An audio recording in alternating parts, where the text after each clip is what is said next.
Hello there, friends.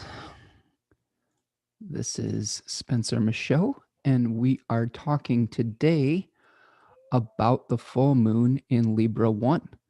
So if you are out there in live stream land, leave me a comment in the chat box there and let me know that you're here. Let me know where you're coming from and how you're feeling on this full moon lead up day here. We're going to be experiencing our full moon coming up on Sunday. So we don't have the moon quite full yet. We still have a moon in Virgo as I record this, but this will give us a heads up as to what we might be experiencing. Hello, Lisa. How you doing out there? Hey, Kendall. How you doing, Kendall? Good to see you. Hope that you are doing well. And it's good to see that you are having a lot of goodwill from the community. Hopefully everything is working out for you. It's good to see you here today. Yeah, thanks everybody for stopping by. Tarja is here from Finland. Hello, Tarja. And we've got Kendall out in Northern California. Lisa is stopping by from upstate New York. I love that we can connect from so many different corners of the world here. So if you're just stopping by, we're going to be talking full moon in Libra today. And leave me a comment in this chat box here to let me know where you're coming from and let me know that you're here with me today. All right. So we've got some things to unpack with this full moon. So first of all, I just wanted to ask all of you out in digital land, how did things go from the last time that we talked at the new moon? We had a new moon in the third decan of Pisces on, what was it here? Hold on a second. I got to remember to record this. There we go. So again, we're talking full moon today in Libra 1. And first we're going to start out by reviewing the new moon in Pisces 3. So we have a 23 degrees Pisces new moon that we experienced on March the 13th. And that one was one that was having a Venus-Neptune conjunction.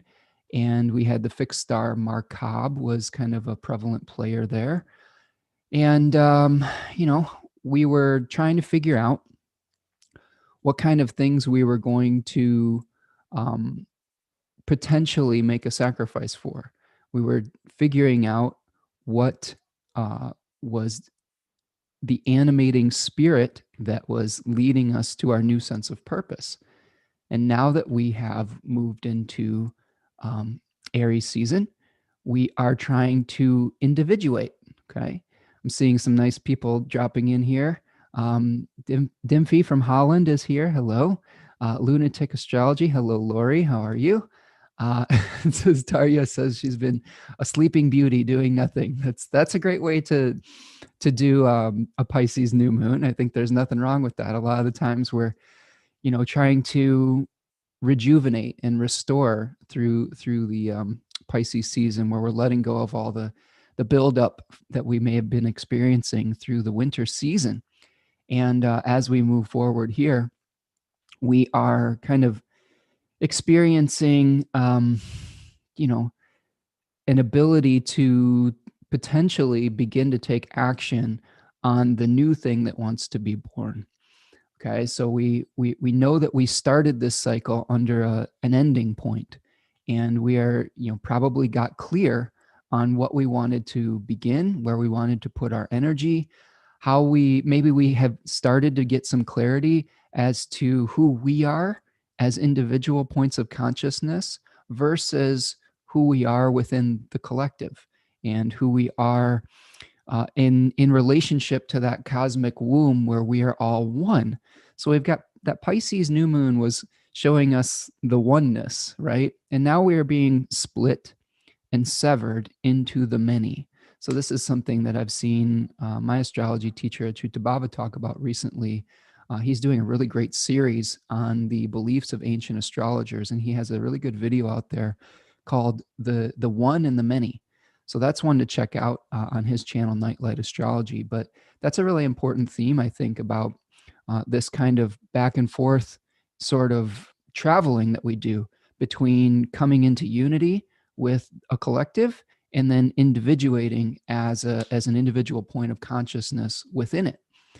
So I think that with Aries 1, the sun in Aries 1, we are looking at a decan that has some significations related to martial implements. This is an Aries area of the zodiac is Mars ruled. So we are thinking of cutting, separating, severing, but in service of creating something new, of being able to create an individual point of consciousness.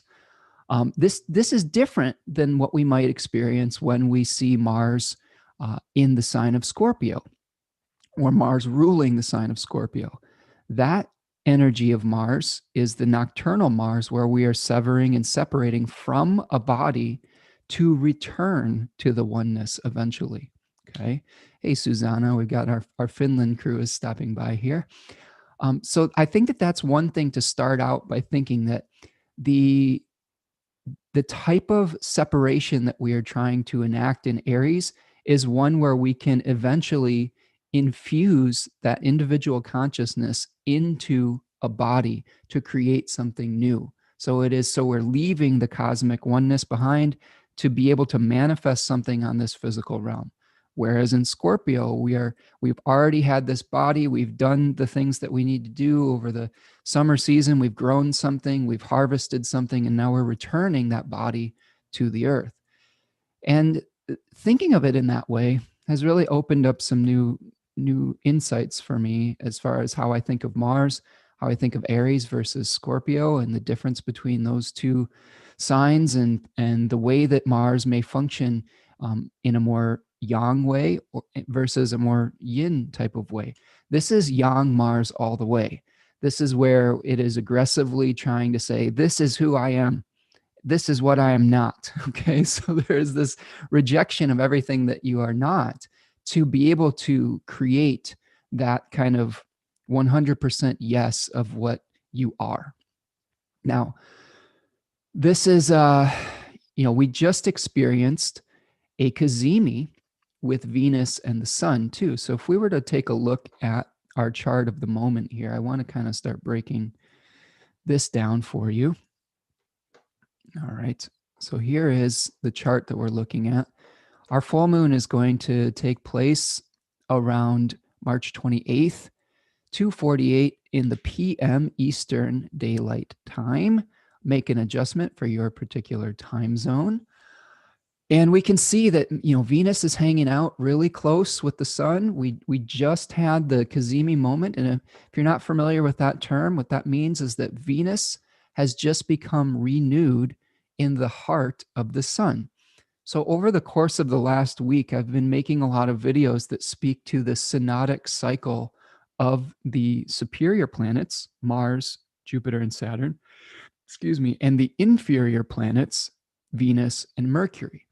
So what we have here is an inferior planet, one that is from the perspective of the Earth and the kind of descending Chaldean order. It is inside the orbit of the sun. That's why we call it inferior. Not that it is any less than. It's just a term that relates to the relationship of Venus and the sun. And what we see here is a Venus that is direct in motion, that is making what is called the superior conjunction. There's two different cazimi moments when we have either Venus or Mercury making a conjunction with the sun. And they have a little bit of a different vibe. I think that when Venus is making the superior conjunction, it is moving fast. It is moving very fast. Whereas when it's making the retrograde conjunction, it's moving very slow. So here we have a Venus that is getting a renewal, but I almost would consider this the middle of the cycle. So this may be some kind of progress report that we may be experiencing at this full moon with the Venus cycle that began roughly, let's see, I wonder if I have in my notes when this Venus cycle began exactly. I'll have to go back to my Venus area here. But let's see. Venus began its superior conjunction. Oh, man. Oh, okay. The inferior conjunction was on the 3rd of June, 2020 at 13 degrees of Gemini. Isn't that interesting? Because that's actually where Mars is hanging out right now. So if any of you out there in Chatbox land can think back to June of 2020 and kind of let me know what kind of things were you starting at that point, because that's when this Venus cycle sort of had its seminal moment. Yeah, Kendall, it was June 3rd. Yep, thank you. And I've got a 20-second delay on the chat box here, so I might be getting things a little bit later here, but yeah, 2020, and we were kind of seeing the Venus was at kind of her weakest point as she was going under the beams of the sun in retrograde motion. I've been talking about these terms in relationship to these synodic cycles, one of which is called the heliacal setting. And that's when Venus goes underneath the beams of the sun in retrograde motion. We have the heliacal rising, where Venus is emerging from the beams in retrograde motion. And then these direct motion terms are called the morning and the evening set. Okay, so we have, or the morning and the evening rise, we could also consider it too. So we had the morning setting of Venus when it was direct, probably a few weeks ago, as it was kind of coming into conjunction with the sun. And eventually, this is really interesting, on May the 22nd, we're going to see Venus making its evening rise. Okay, that's different than the heliacal rise. Okay, the heliacal rise in relationship to Venus and Mercury is when it's retrograde in motion. But the evening rise is when Venus is direct. So this will be a moment where all of the things that we're working on now at this full moon phase and at this Venus Cazimi moment will start to be manifested in the light of day. Okay, so this is something where, if you're planning something right now, if you're planting seeds and trying to figure out who you are as an individual, you can expect some kind of visible progress probably around the end of May.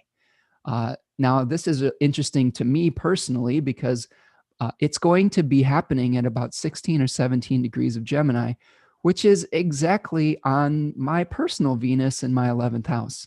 So a lot of you have been asking me about classes and doing things as far as like some more group stuff. And I think that that's probably, looking at the astrology, probably when that's going to be happening, probably towards the middle of and end of May, because there is an exact conjunction with a planet that represents group stuff in my own personal chart. But I want you to look at the Gemini area of your chart and see what could be coming to fruition around late May that may have had some starts in June of last year, that may have had some infusing of energy on these last few days. Okay, those are also things to think about at this full moon. I'm taking a look at the chat box here. Lori says, this Mars is super hot, breaking free of Kala Sarpa Yoga and on the last Cazimi. Okay. You have to explain Kala Sarpa Yoga a little bit more to me. I'm not as familiar with some of the Vedic terminology. But I did hear that we were seeing, this was something else that my friend Achyuta was talking about, where he was talking about Mars escaping the two nodes, where we've had everything kind of held in check for a while. And now we may be able to start taking action on things in a certain way because Mars has come outside of this kind of nodal. You can see all these planets are within this one hemisphere of the two nodes here. So I don't know if that's exactly what you're talking about, but maybe you can explain a little bit more in there. Dimphy says, harvesting kilos of strawberries, giving away and making lots of pots of jam. Nice, very cool. You'll have to send me one of those jars of jam eventually. I love that. Very cool. And Lori says, is she that late to visibility. Yeah, Venus it does take a while for Venus to come outside of the beams of the sun. So a lot of the things that we might be doing with Venusian type of significations are going to be behind the scenes right now and are probably going to become a lot more visible at the end of May. Lori says, Spencer, it's a call to Clubhouse, Venus in the 11th house. Yeah, Lori has been trying to get me to do more stuff on Clubhouse. She has given me a lot of the hard sell on the virtues of Clubhouse, which I do appreciate.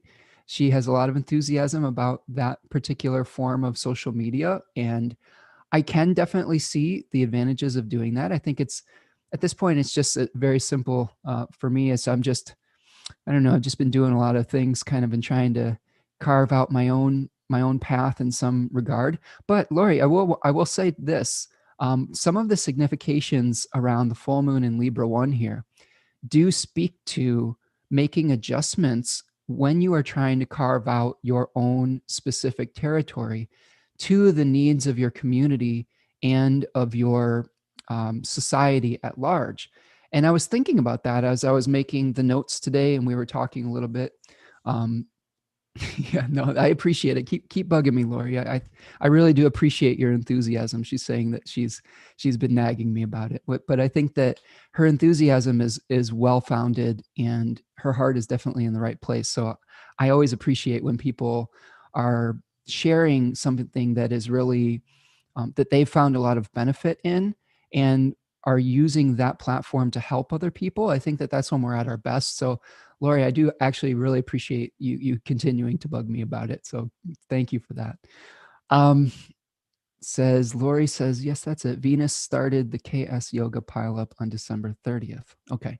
So one of the things I was going to say about this full moon, though, in Libra, is we will have to make some adjustments as we go on our path at trying to establish new territory. Now, I wanted to show you the tarot card that's associated with Aries and Libra in general. So I'm going to show you this here. So this is the Two of Wands. This card is called Dominion. And that's a really interesting term that I went and looked up to get some history on. And a dominion or a dominion kind of status that is bestowed upon a country is basically when we have a mother country like Great Britain. Okay, this was a term that was used in the early 20th century to describe almost like a commonwealth or like an extension of a country. So places that were granted dominion status were like Canada, Australia, South Africa, where they had the ability to have self-governance, but they were still loyal to the mother country. So you can see here, this is a figure that in some of my tarot research, they've associated with Alexander the Great, where he was basically trying to figure out which area to conquer next. Okay, so this may have some significations with where the sun in Aries is right now. We may be trying to decide what area do we want to assert our dominance in, right?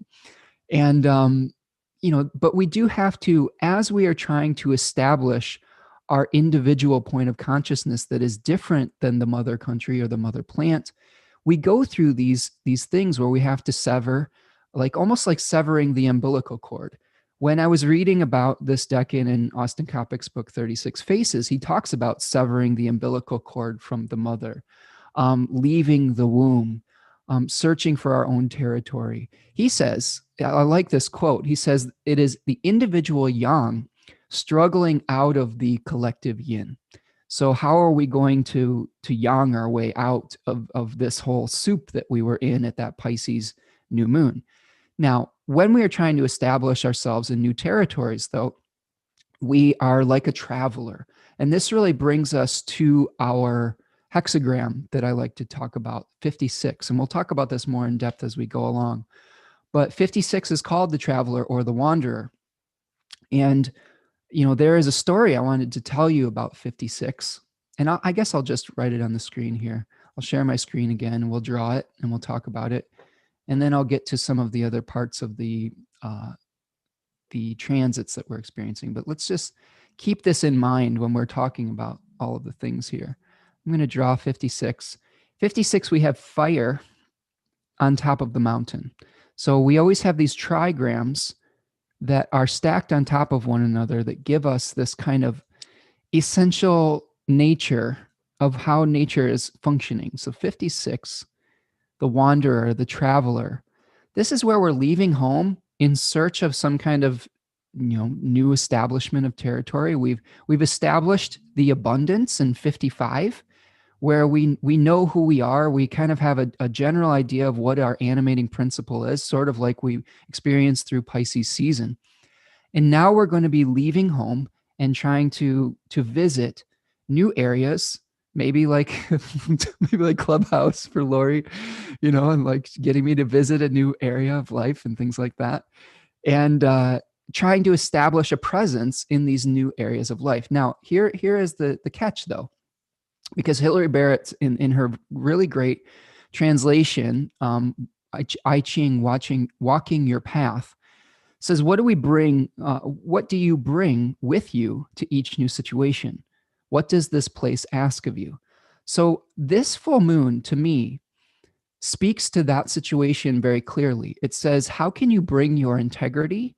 How can you bring your individuality? How can you be true to yourself when you are traveling within these new situations, while also respecting the lay of the land? Okay, while also respecting the social customs that are necessary. Yeah, house hunting. It says there's a comment here where Divine Timing says, I'm house hunting right now. So this part sounds on point. Yeah, you are literally trying to establish new territory. And that's perfect. It's a perfect representation.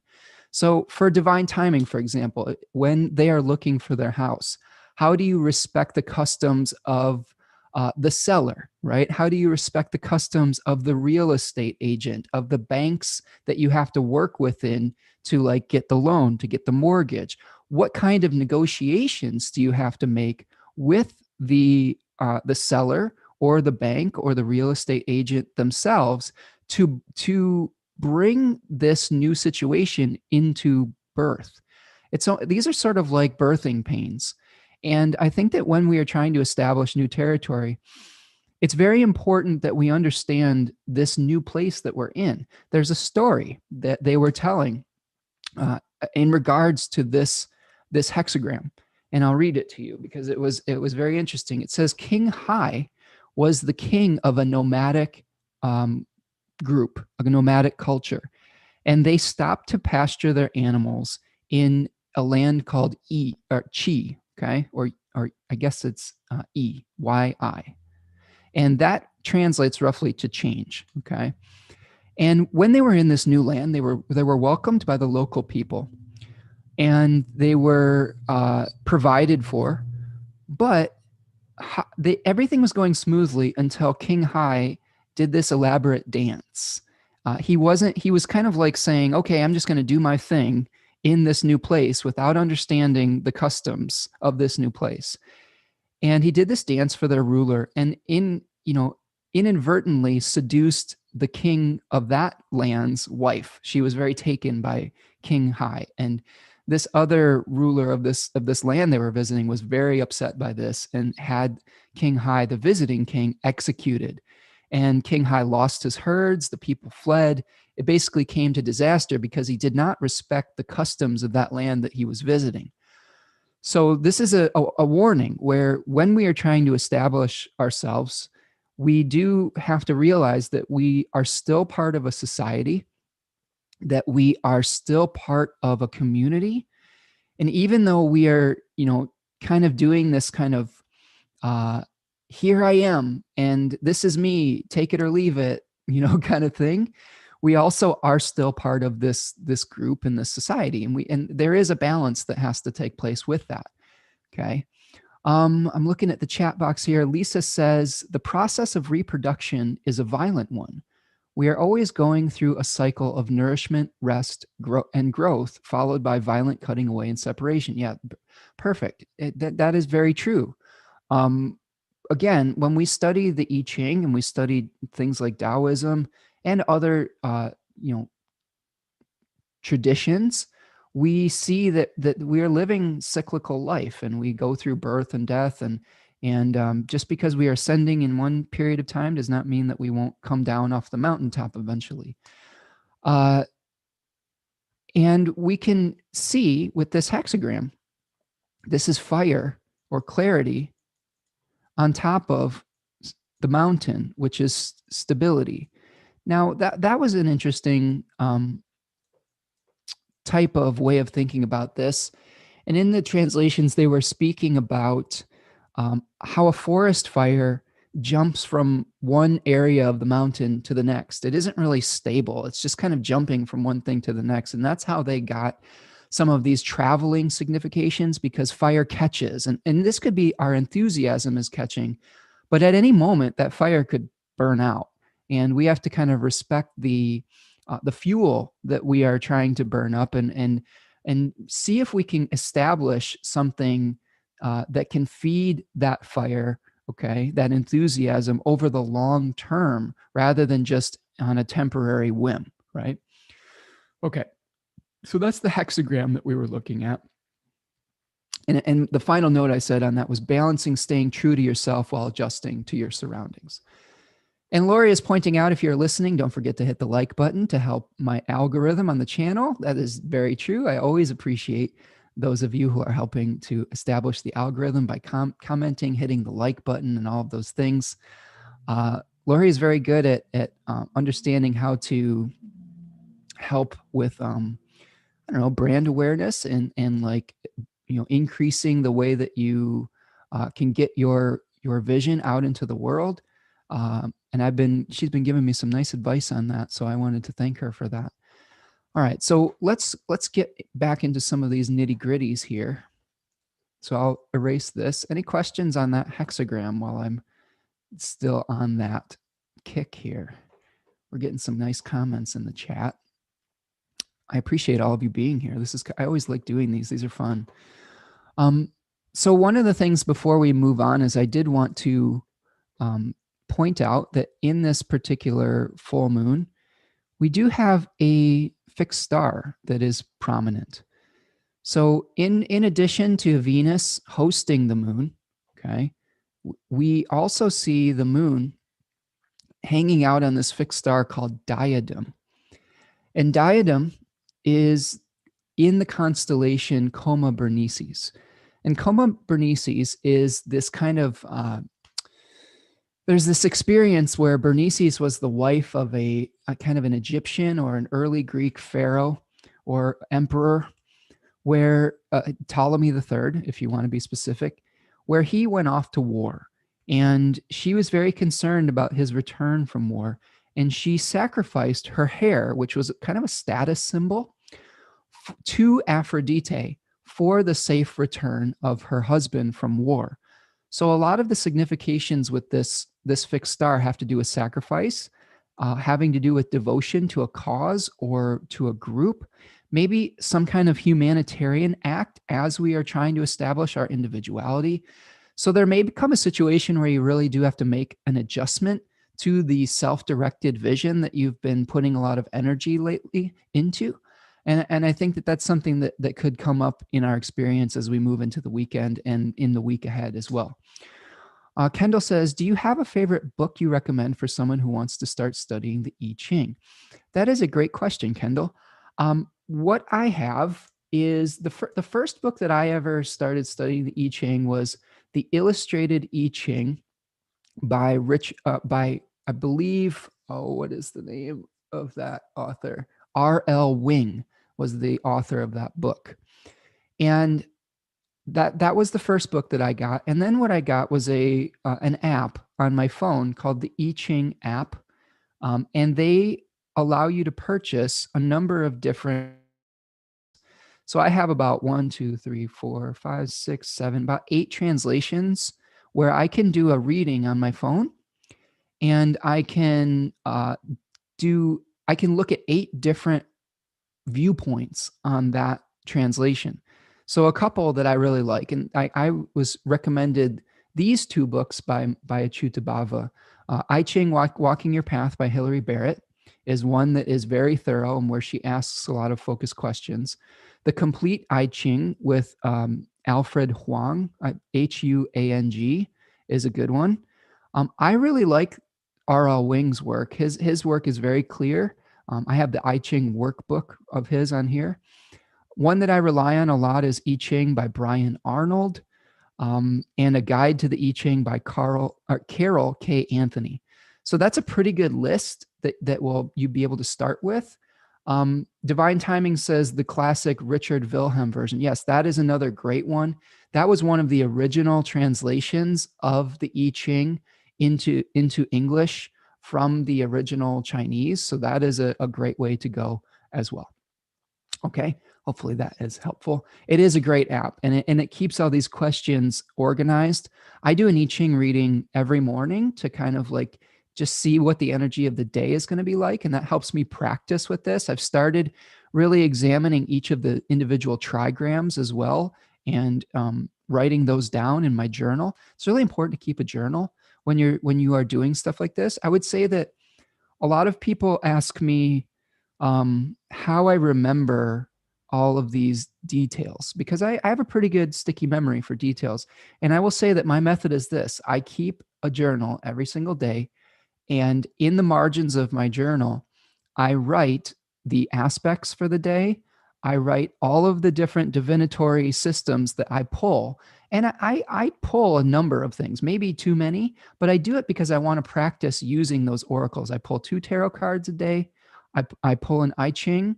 I may do an animal of the day and like an ascended master. I just want to know all of these systems and see how I can integrate them all into an awareness of what I'm experiencing that particular day.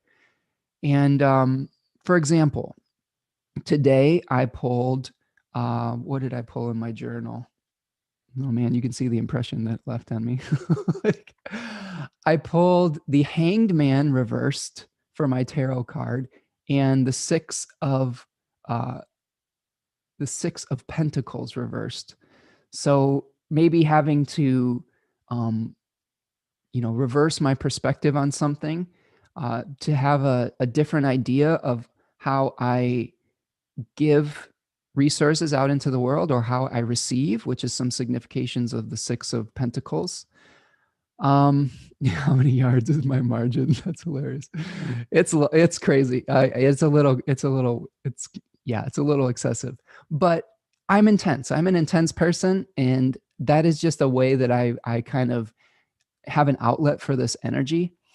But it is really useful though, because I'll tell you this: during my videos this past week, I was looking at heliacal rising and setting of, Saturn and Jupiter and Mars. And I actually found some really, really important moments that were related to those specific planets in my journal that I might not have connected had I not kept a really detailed, kind of narrative of my life and some of the other things. The symbols were really matching up. The animal I pulled today for personally was the ladybug. So some kind of good fortune coming my way, or some kind of like lucky, wish coming true or something. So I'll keep an eye out for that.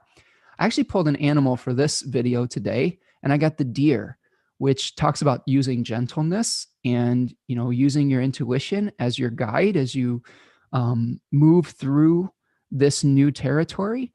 And I think that really fits well with this Libra full moon as well, because a lot of the times when we have all these Aries placements, we can kind of force our way and force our will into, kind of trying to dominate.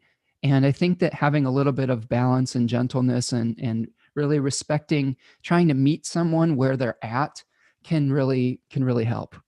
Lori says she's my ladybug. Lori, you're my Mars today. You're my Venus, Sun, Aries, Kazemi moment. Lori is an Aries sun, and she is the match that lights the fires of enthusiasm. So yes, you may be my ladybug too, but you're definitely the enthusiasm. You're the cattle prod. That's what I think that you are. Like, you're like, Spencer, get moving, go for it, do this. Like, which is actually that energy is definitely needed. So I'm like I said, I appreciate that energy because it's different than my energy. My energy is one like, okay, think about every possible, like I'm laughing because she says triple Aries, Sun, Mercury, Moon. I'm laughing because my modus operandi is examine everything from every single viewpoint before taking any action. Like sometimes it just takes me forever to do something. So I'm actually surrounded by a few Aries people in my life right now, and I appreciate all of them because really what they're doing is saying, stop thinking about it, just do something, you know, and that's some energy that I need in my life, and that we all need in our life every once in a while, is the ability to take a risk and the ability to not have to think something to death before taking an action. I think that's something that we do need in our life. We also need our Libra type people in our life too, that can give us a subjective viewpoint of both sides of an issue so that we can see the advantages of and disadvantages. One of the things about Libra that I wanted to point out about this moon placement in Libra is the daimon associated with this decan, Libra 1, are the Uranies, okay, the Uranies. And this card that we see associated with this, I'll stop my share for a second so you can see it. This is so we're trying to balance out these two energies right here. We've got the sun in the Two of Wands decan, and we have the moon in the Two of Swords. So here we're trying to establish new territory, but here we have a guardian of that territory that we're meeting. Okay, so this person is very aggressively pursuing, some kind of, I don't know, new dominion. And here we meet we meet the leader of that, right? Remember that story of King Hai? Maybe this is King Hai right here. And this is the lord of that other world, where if you don't respect this person's method or social customs, those swords are going to cut you. Okay. And this is a card that is related to Mot, who was the judge of the underworld that was measuring the weight of the feather against your heart when you died. And she was like a guardian of the transitory place between life and death. So we are trying to make a birth right now, but again, try to respect the customs of the land that you are moving into. Okay. And the Uranies were these basically they were the daughters of Uranus and Kronos. So Kronos severed Uranus's genitals, like in the story goes, and they fell to the earth. And Uranus was Kronos's father. So this is another succession story. And some of the genitals fell into the ocean, and from that we had the birth of Aphrodite. And some of the blood fell to the earth, and from that blood arose the Uranies, who are these goddesses of vengeance. They were like the three goddesses of vengeance. They were these horrific looking figures, serpent, tails and wings and claws and all of these things. And they were goddesses of vengeance and retribution. And they were always seeking justice. And they were deities that people in these ancient times would call upon if they felt like they were wronged. And they were saying, hey, this is an injustice. This is unfair. I want right proportion to be restored. They also sort of have this kind of, I would say they are somewhat similar to Nemesis, right? That is restoring right proportion. So they were also servants of Hades and Persephone. And the daimon associated with Aries 1 is Adonis, which is a basically another word for Hades. So we have this relationship between the Lord of the underworld and his servants, and we also have that Two of Wands where we may be on the brink of like that intermediary space, okay, where it's dangerous actually when we're a traveler. Think about when you traveled to a different country and you're seeking to establish something there. The reason that we find ourselves in danger is because we don't have the familiarity that could give us support. We don't have our neighbors around us. We don't know the lay of the land necessarily. We don't necessarily understand the language, the customs. And when you do that, you are in a vulnerable place. And you have to be on your guard and be vigilant so that you don't make a mistake that could get you into a situation where you really are in trouble. How many of those of you in the chat box here have traveled to a foreign country and you really had to rely on a guide to get you through where you were going because they knew the lay of the land, they knew places that were safer or more dangerous, they knew some of the customs that you had to give to the locals to be able to not offend them or things like that. Like in certain countries, like trying to shake someone's hand will get you a punch in the face or something like that, right? Or not greeting somebody a proper way or something of that nature. So we have to think about it in that regard as well. We rely on somebody who knows something about the area that we're moving into, and not necessarily try to just force our way through without understanding kind of these customs. Looking at the chat box here, Susanna says, "Lunatic astrology, where is your ascendant?"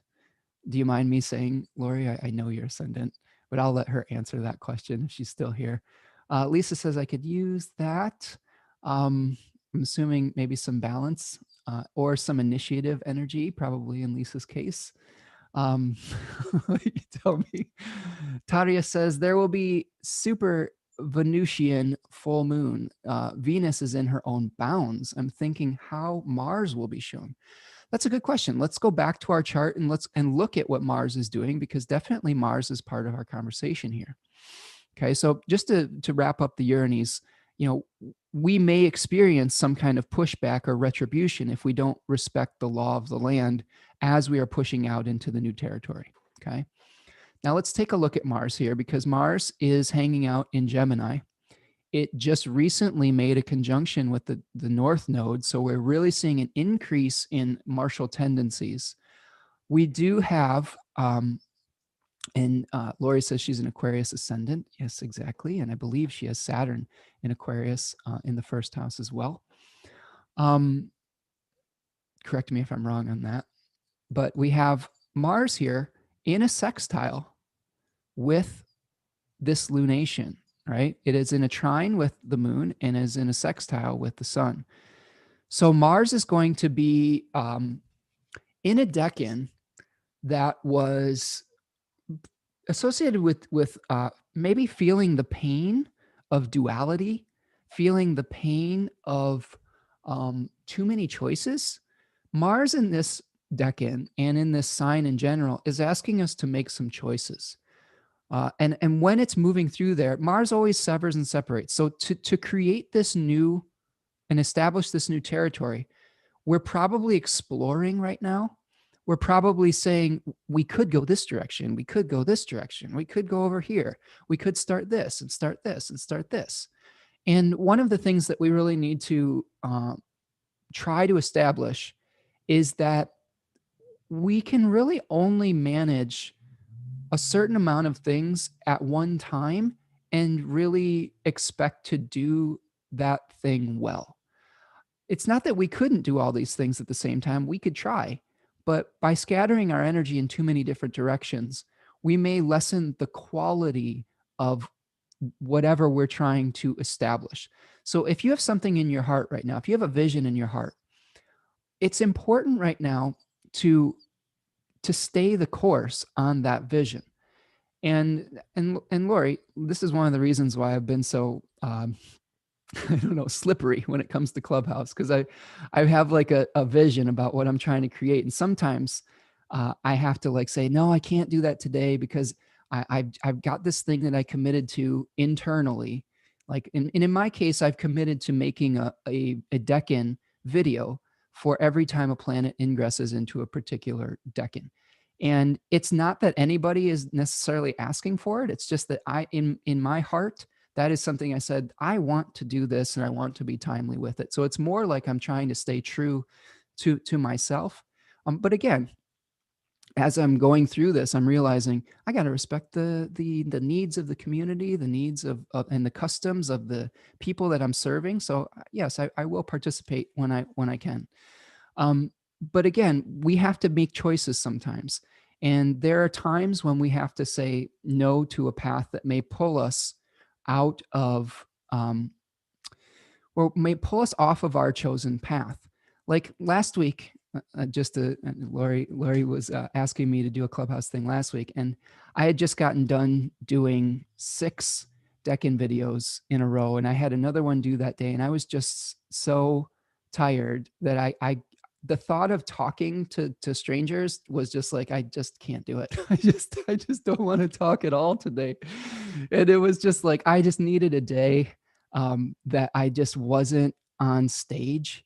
And that day I pulled the 4 of swords, and it was like, you got to take a rest or you're going to start lashing out at people. I think that I am actually, regardless of the way that I may express myself on these channels, and that I am a public person, I would consider myself an introvert, and I only define it as this. It doesn't mean I can't be social or I can't talk or whatever. It just means that being social actually just depletes my energy, and I need to take time away from being social to restore the well a little bit. And I notice, and what I have noticed with Mars and Gemini here, and tell me in the chat box if you've been seeing this as well.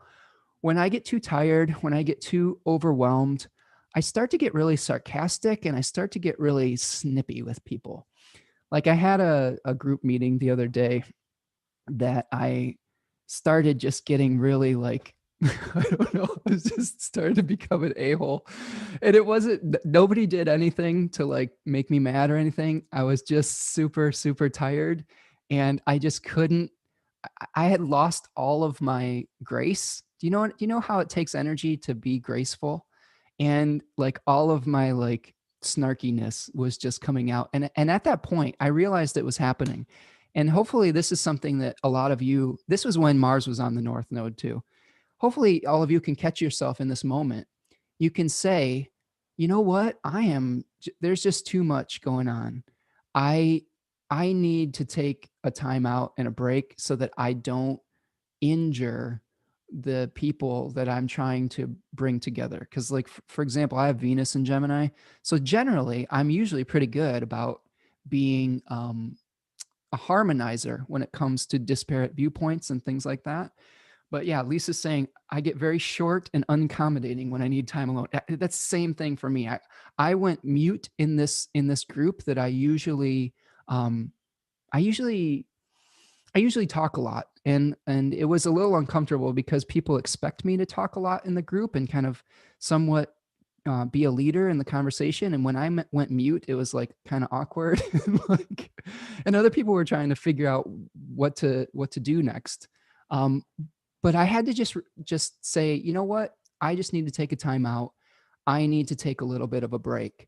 And I think that that's something that I would really highly recommend, that if you're feeling overwhelmed by just the influx of information and the influx of communication, it is okay to take a time out every once in a while and restore the well. Because when you return to the conversation, you will be able to draw upon um, a resource that is fuller, right? So, like for example, when Lori is asking me to do like a panel on Clubhouse, and I think that after some rest, and I think that after I've refilled the well, I'll be much more inclined to be like, yes, I want to do that, because then I'll be able to bring something to the table without um without the potential of me being a jerk to people. And I realize this. I think this is just me being real, is that I think everybody gets a little frustrated when they're tired and when they're hungry or things like that. I know that the worst combination for me is when I'm tired and when I'm hungry. I get like hangry. Like it's a bad proposition if I need to go eat lunch and someone's keeping me like either on the phone or something, then I just get really angry. I have a Cancer with a Taurus moon, so getting in between me and a meal is is a bad idea. I'm laughing about it because it's so silly, but you got to know yourself, right? All right, so I'm looking at, hopefully that helps explain Mars a little bit and Gemini, Taria. I think that that's something that where we are going to have to make a choice and eliminate some options so we can put our full attention to the beginning that we need to sustain.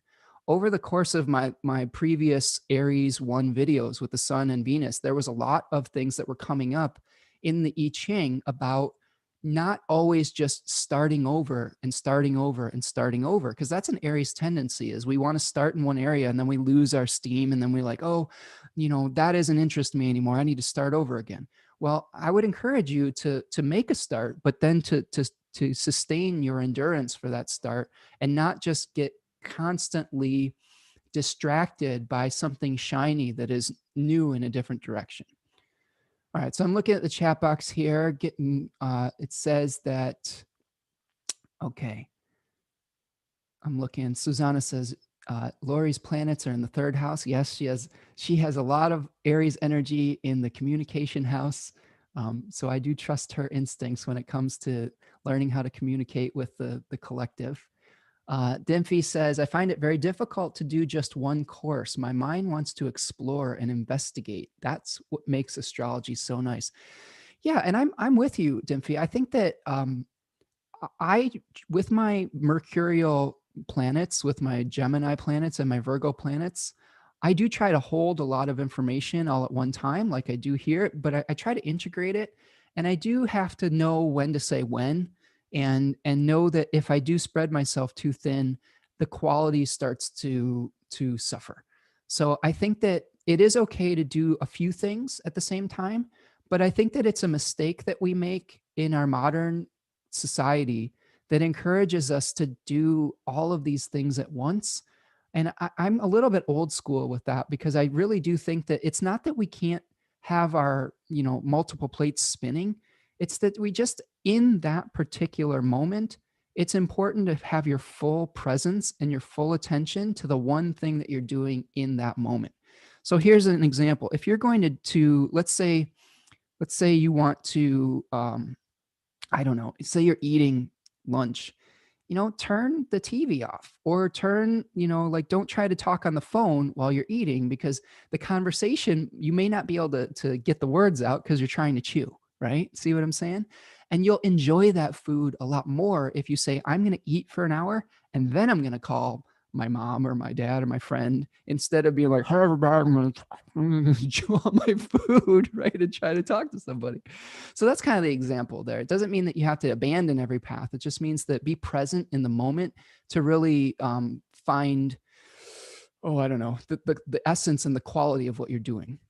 Okay, and it says, Lori says, it's true. Staying true is good. Just don't be fixed. Yes, that is true. We don't want to get too stubborn in our path. This is a problem that I have sometimes. I have a lot of fixed energy in my chart. So it is both a superpower and something that I have to work on. When I decide to start something, it's very hard for me to stop, but it's also very hard for me to get rolling. This is Taurus moon energy. It's like trying to move 1,000-pound animal, and having a Leo ascendant doesn't necessarily help. When I'm very loyal to what my chosen path, but it is very difficult for me to change courses midstream. So I agree with that, Lori. It says, she's talking, Deborah saying that's 9th house Gemini. Things will get better as Mars frees up from the Kala Sarpa containment. Okay. Tarya says, Spencer gone mute. Yes, I did mention that in my Mercury in Pisces post. We are still dealing with Mercury in Pisces, which is a mute sign.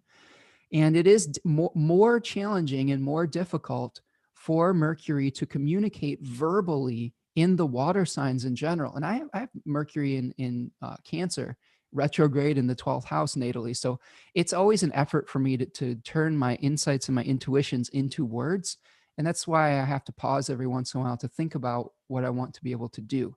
And this may be true for everyone right now. The planet of commerce and exchange is really in a tough spot.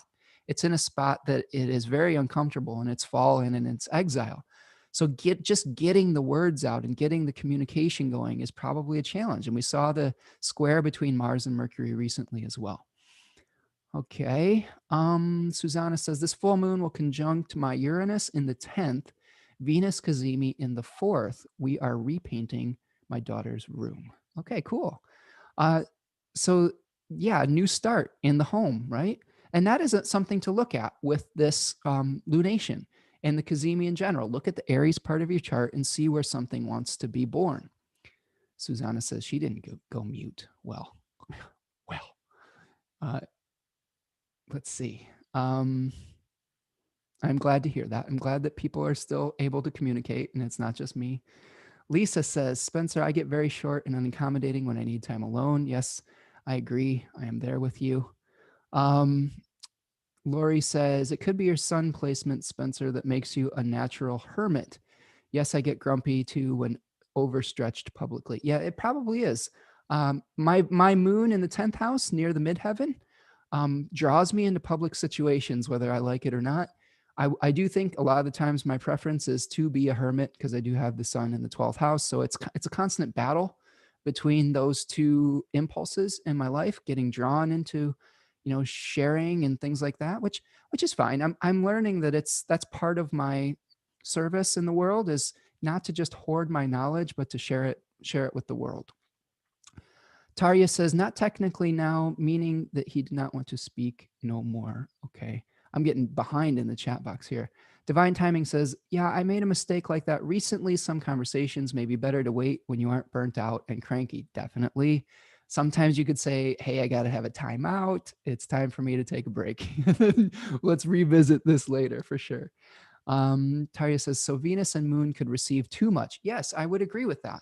We could be, the other thing that I described with Mars on Gemini recently was drinking from the fire hose. And we will see Mars conjoining the fixed star Rigel, which is feeling overwhelmed with information. And that's coming up in the week ahead. For all of you who have seen the movie UHF, which is a funny movie, there is a scene where the actor that played Kramer on Seinfeld, I don't remember his, Michael Richards, it has this like game show for kids. And they have this sandbox that's filled with oatmeal. They have to find the marble in the oatmeal. And if you find the marble in the oatmeal, he's like, you found the marble in the oatmeal. You get to drink from the fire hose. And he plops a kid in front of the fire hose and just turns it on and shoots him off the chair. And I think that that's kind of the Mars experience with Mars on Gemini right now, is we're all like drinking from the fire hose of information. And it's just sometimes it's just a little too much, right? So I thought that was kind of funny. Lisa says, I do my best when my internal fire is lit. I don't like to be pressured externally. Yeah, that is true. I think that we do have to, with this Aries stack up, figure out how we can be internally motivated. Because if we are trying to find motivation from external pressure, that's the kind of motivation that we can't sustain. The kind of motivation that you can sustain is Aries, or is the fire that comes from within. Okay, that's the inexhaustible fire. And so that's one thing to keep in mind here. Susanna says, I feel an informational overload these days. For sure, that is Mars and Gemini on the North Node. Tarya says, meals are important. Yes, Tarya. Where's your moon, Tarya? Are you a Taurus moon like me? I know that you're a Pisces sun, but Dimphy says, hangry, another word for the vocabulary. Yeah, that's a good one. Where you like, most often with your Taurus-y type friends, if you just give them some food, some space, and a nap, they'll be fine. If you deny them any of those things, they are not people to mess with. Okay. We say, oh, it's Dan. Dan is Divine Timing. Oh, hey, Dan. Dan is a very good astrologer who is very active on Clubhouse here, and has a nice group on Facebook too. So, hey, Dan, nice to see you. I'm sorry I keep calling you Divine Timing, but it's Dan. But that is what it looks like in the chat box here. So Dan says, I find Clubhouse like a food for me, though. Like it feeds me to connect with other astrologers and bounce ideas off of them. Although some groups are better than others. Yeah, that's true. For some people, the social exchange fills their well up. That when you are, I think that would be the definition of being someone who is extroverted. So someone who would actually gain energy from those social exchanges instead of feeling depleted. So that's just a temperament type of thing. It doesn't mean that like things like Clubhouse are wrong if you're an introvert or things like that. It just means that you have to know yourself really well and know whether, that those exchanges are going to make the tank reduce or if they're filling you up. So again, we don't always have to have the same approach to things too. That's the beauty of diversity, is some things for some people are going to be easier and fulfilling, and for others they may be draining, and something that you have to approach with temperance, I guess we should say. It says North Node is good for a lot of distractions. I would agree. Mars is requiring us to eliminate distractions. Let's see. Looking here. Dimfy says, totally agree with your answer. I am old school as well. Do not participate on social media. Had Greek and Latin in grammar school for my exams, and it is quite funny to see it coming back now. Yeah, I would say that I am a reluctant social media person. Um, don't really post a lot of just my, I don't know. I would say you get more of my off the cuff thoughts on these YouTube lives and these YouTube videos than you do on like Instagram or Twitter or things like that. If I'm using Twitter and Instagram, I'm not going to post like, this is what I had for lunch today, and this is what I feel about this. It's more going to be like, here's some information I found useful. Here's learn something from it. And that's not true for everyone. Some other people use social media as just a way to kind of express themselves and things like that. And there's nothing wrong with that. I think that it's just a preference type of thing. Dan uses Divine Timing as his YouTube channel name. Yeah, so check out Dan on Divine Timing. Let's see. There's a lot of comments there. You guys are crushing the comments section. I love it. It's awesome. This is definitely Mars and Gemini. Let's see. We've got Kendall says 12th house suns unite. Yes, Kendall. Yes. Yes. I think we need some space every once in a while to deal with some of the Sisyphean tasks that the universe throws us. My experience of 12th house stuff is sometimes we get given some really tough stuff that other people don't. And a lot of the times we have to take some time out to really have the strength to deal with some of the challenging experiences of fate, and even some of the challenging mental things that we go through. I know a lot of the times as a 12th house sun, I experience a lot of self-doubt, and I need to take time away from the world to just work it out every once in a while, like untying a knot. And I think that that's been my experience as well. So Kendall, you can see if that is a experience you have as well. Okay. Lori says she loves the idea of a divine timeout. Yes. Pisces moon too. Pisces moon, Tarya. You have Pisces moon and sun. Wow, that is a lot of watery stuff there. So I'm sure that Tarya has to pick and choose the containers that she pours herself into socially too, because like that can be a very receptive placement where it probably is very easy to absorb other people's feelings. And I know Tarya's had some really really wise, poignant comments in our exchanges, and I'm sure that she's a very sensitive soul with those placements. Susanna says Tarya is a mermaid. Yes, she's from Finland. She's on the fjords, calling to all of us with her siren song. Dan says, hey, Spencer, I feel I can go both ways with introvert, extrovert. I feel like I'm getting over my shyness by putting myself out there and doing astrology work for people. Yeah, it doesn't have to be one or the other, right? We can hold that duality, that Gemini type duality, by participating when we feel like we have the energy to do that, and creating connections between one another, and then feeling confident enough to ask for the timeout when we don't feel like we have the energy to give. So it doesn't have to be all or nothing.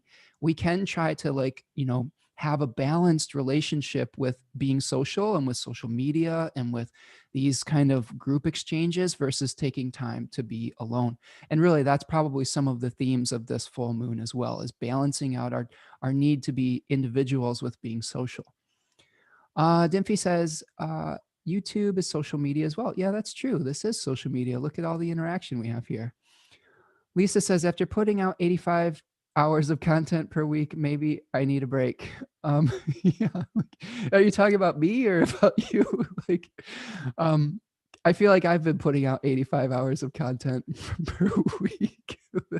I wonder if all of you could even keep up with watching an hour-long video every 2 days. But I'll just put it out there. I'm not offended if you can't get to all of it right away.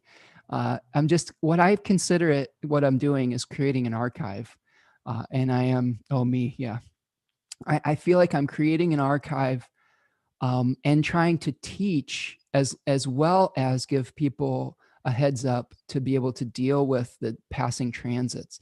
So the reason my videos are longer than most is because I would say that the first half hour of my videos generally are me teaching a concept. And I I can't, I'm very bad at censoring myself and saying, I'm going to keep this for this thing.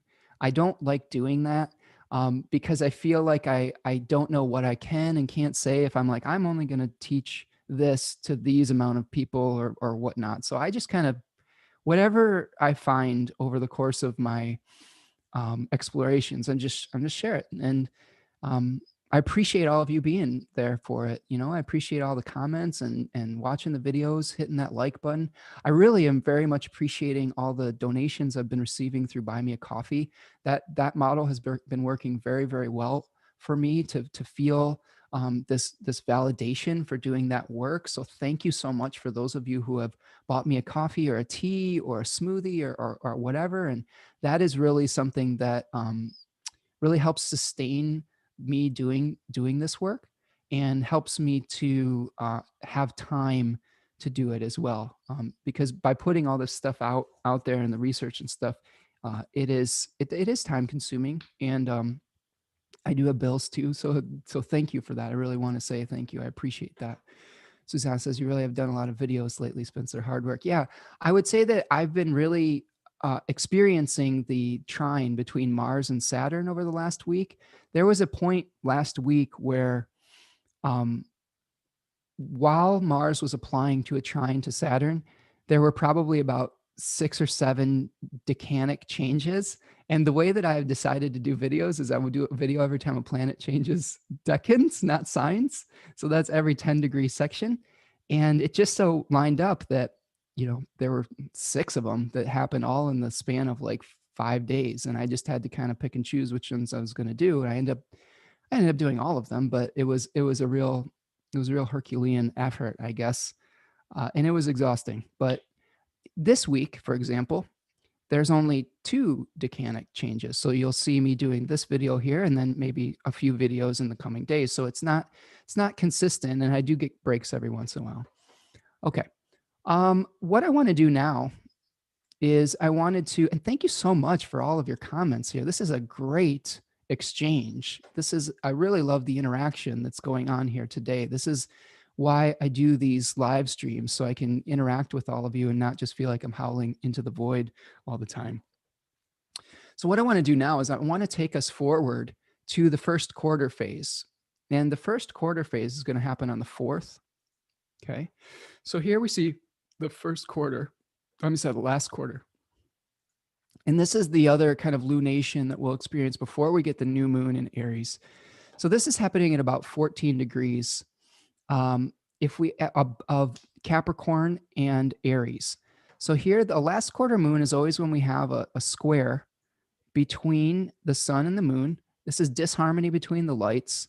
And this is generally some kind of existential crisis that we experience at the end of a lunar cycle where the moon is now waning, and we are trying to release everything that we built up over the other lunar cycle, the rest of the buildup phase.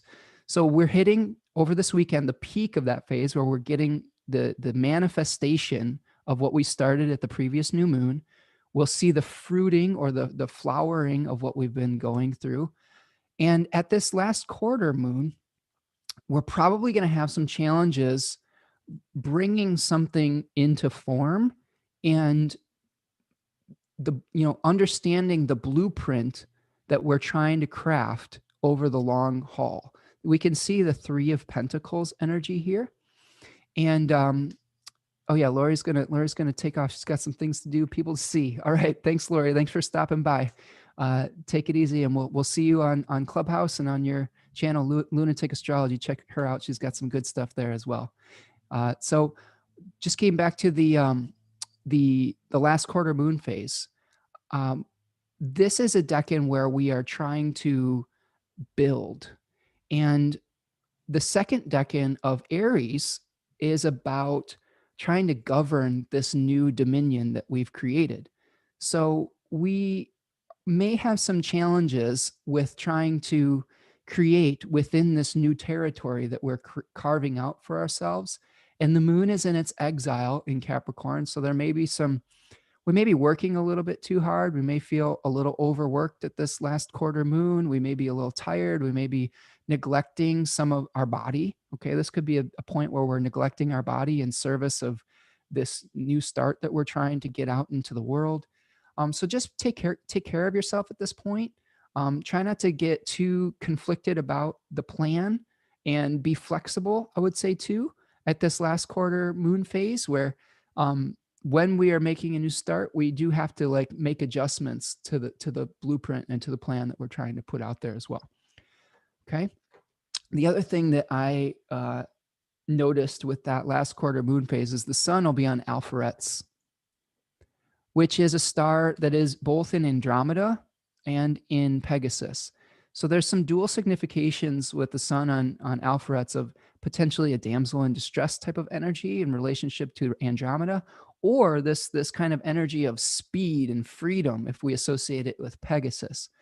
So think about, are you moving too fast? It would be easy to maybe feel like a victim with the sun in this area as well. But we are heading to the sun's degree of maximum exaltation around this decan. So what I would say is it's important not to feel like a victim of circumstance, and to just try to take the reins of Pegasus and try to steer the ship of your life, right? This is a good time for self-directed action, okay? Tarya says, we are promising too much as the Capricorn moon gives a hard time. Yeah, I would agree with that. I think that it could be easy to get overly enthusiastic around this period of time, especially with Mars and Gemini. And yes, promise too much. That's something I've been really struggling with behind the scenes too. A lot of you have been asking for classes and things like that. And I've been really going through and considering what I can offer that is sustainable without getting in over my head. So again, keep your eyes peeled for mid-May. It's not that that's when I'll start offering it. It just probably means that that's when there will be some more visibility around it. So yes, always balance is the key, right? So the other thing that we will see, yes, my notes on that was hard work, Three of Pentacles, to build an independent life, the Three of Wands, okay?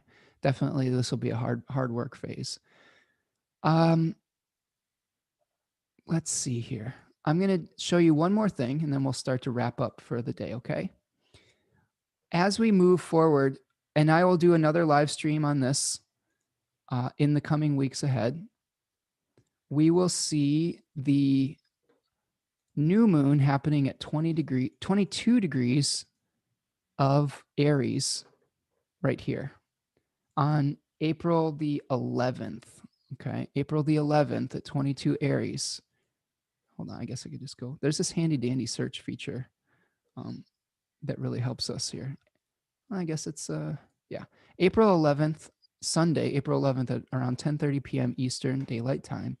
Here you'll see the new moon in the third decan of Aries. And this is interesting because we have a sextile with this to both Jupiter and Mars. So again, this is one where we really are probably going to be feeling like really taking action. All these ideas are fueling this active principle here. This decan is really about gaining a following. It's a Venus ruled decan. So you've established your territory, you know how to govern it, you know the rules of the land, you know the lay of the land. That's probably what we're going to be experiencing at the last quarter phase, is like, what are the rules of this new territory you're establishing, right? And then at this new moon on the 11th, it's all about, can you share your enthusiasm with other people to get them to gain a following? So there may be something where you've established your individual identity, and now it's time to put it out there into the world and inspire people to come over to your new country, to immigrate to your new land. Okay. And again, we'll talk about that probably on Friday, April the 9th. I like doing these on Fridays. They seem to be a good time for people. So keep your eyes peeled for that. All right. Any questions? Any more questions as we go along here? I think that's a pretty good exploration of what we are going to be seeing at the full moon, the last quarter, and the upcoming new moon. I wanted to thank all of you for being here today. It's super amazing to see all of you in the chat and all of the contributions that you've all been offering here in the chat. It really is inspiring to see all the participation. And so thank you so much for that. And thank you for being here today. And if you are enjoying these videos, the easiest thing you can do is hit that like button. If you want to make a material contribution, you can support me at buymeacoffee.com. Deborah Donaldson says, I fall asleep to your videos. Your voice is very soothing. Well, hopefully I'm not too boring, but I do have this beautiful microphone here, this Shure SM7B, which is a really nice mic, and I will take that as a compliment. As lots of people are like, you should do AMSR or whatever that is about this soothing stuff. Yeah, one of the interesting things is that I was reading about the power of Hermes to soothe the savage beast by, Argus. Hermes was called the Argus killer, and he basically put him to sleep by continuing to talk to him. So I don't know if all of my Gemini and Virgo ruled planets are putting people to sleep. That's my superpower, just boring them to death. But no, I take that as a compliment. And yes, Taurus moon is, I do think that having a Taurus moon probably does help me have a more of a Venusian experience with my voice, like helping the people enjoy my voice and my speaking and things like that. So thank you. And I do try to be gentle when I'm speaking on these channels. I don't want to make people feel stressed. I do make it a point to try to be soothing and to bring peace to people through these videos. That's my ultimate goal, is to bring you a more peace of mind and a connection with spirit. So if I'm accomplishing that through this, then I'm achieving my intention. So thank you for that feedback. Yeah, and Susanna says, listen to my song Tightrope Walker. I was a professional musician for many years, and I do have an album called Tightrope Walker that you can find on Bandcamp. If you are interested, I actually have a YouTube channel for my music called Spencer Michaud Music. If you want to see some of the other things that I've done, I don't know if Susanna, I wanted to ask you before I leave today.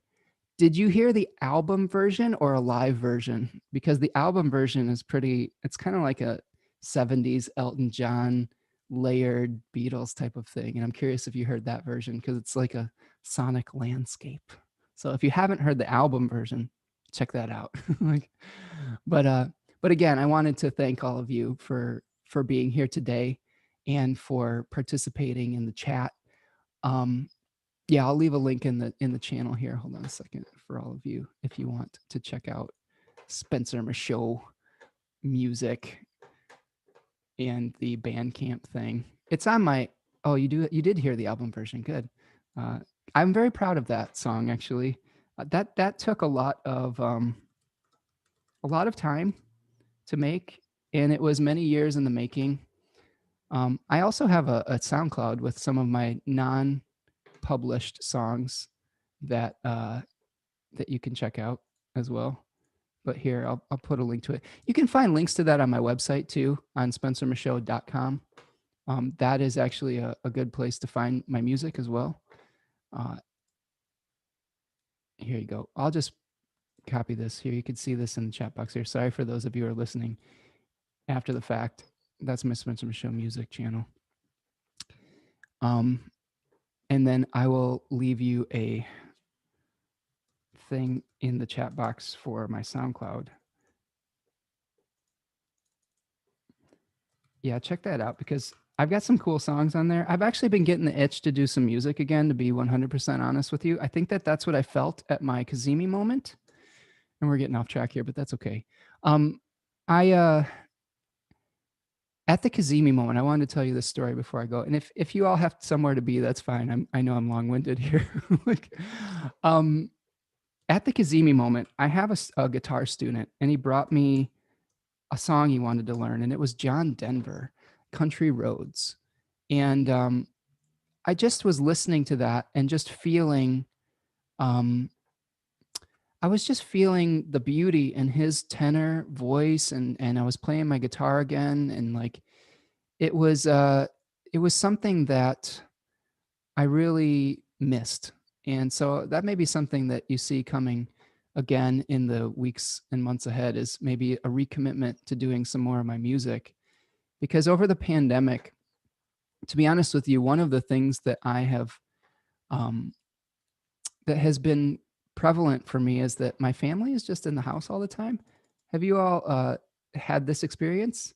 And generally, what that usually meant is that before, my daughter was going to school, my partner was going to work, I could just have time alone to like make a lot of noise and not bother people. But since the pandemic started, everybody's home all the time, and I just haven't been playing as much. And all my gigs kind of dried up because nobody's having gigs going on. Um, but yeah, you can check those out in the chat. I have a SoundCloud and a YouTube channel with my music. Thank you for bringing that up, Susanna. She's a wonderful musician as well. So check out her music and her art. She's a wonderful painter. I wanted to highlight that too. Um, but yeah, I was listening to John Denver and just the beauty of his voice, and just I spent maybe an hour playing my guitar, which is more than I have in a while. I've been just putting so much energy into my astrology that it was one of those things where, I've been putting the music on the back burner, but it's coming back. I feel an attraction to doing some more of that. So maybe we'll figure out how to combine them. What do you think? Maybe we need to make an album or something that has mythological themes or astrological themes to it. I've done a little bit of that. I actually have a song that I wrote about Lita and the Swan. I'll post that on some point. But anyway, sorry for that Mars and Gemini digression, but it is nice to get some feedback on my music too. That was a way that I crafted a lot of identity in the past. And as I've transitioned into astrology, I've sort of felt a little bit disconnected from that old self, and being acknowledged for that, and it feels very validating. So thank you for that. And thank you for the compliments, because it is something that I miss. And it was something that I really put a lot of energy into as a younger person. So we'll see. Again, here is one thing I will leave you with today. Um, just because we are focusing our energy in one direction, Mars and Gemini, and in this case, over the last 2 years or so, I've focused very intensely on learning astrology and establishing my astrology business, and establishing my astrology knowledge, really, just studying. It does not mean that we can't be artists, musicians, or whatever. So I think the thing that I'll leave you with today is, just because you're putting your energy into establishing a new territory that may require you to put something else on the back burner, does not mean that it will never be a part of you again. It just means that to be very in the moment of what you are doing, you have to focus on that one particular thing in that moment. You can always circle back to it. Okay. Like, I know I'm going to circle back to my music and performing and things like that. And I will find the balance between Spencer the astrologer and Spencer the artist. And I hope that you will be able to do that as well. Being able to figure out where your balance is when you're trying to craft something new, and recognizing that you can be multiple things. You don't have to just be one thing. That's one thing that I've had to learn too, is just because people know me as one thing does not mean that defines Spencer. What defines you is your soul and your spirit. And your spirit is multivalent. Your spirit is complicated. Your spirit can't be shoved into a box and put a label on. And what I'm finding is, it doesn't matter what vehicle my essence is poured into, whether it's astrology videos, music, or art. I'm still Spencer. and you're still getting my heart. And hopefully all of you can do that as well. You don't have to be something, just be you and pour it into whatever container is inspiring to you at that moment. Okay? So that's what I've got for you today. Thank you so much for being here. Thank you for indulging some of my stories and some of my, thank you for massaging my ego a little bit towards the end there. And be kind to yourself, be kind to one another. And I really do appreciate all of you being here today and being on the channel and being able to exchange wisdom with all of you and hearing your thoughts, and just to continue doing your thing and be gentle, be kind to one another, and be kind to yourself. So I will see you the next time. Okay. Signing off. Take care, everyone. Peace.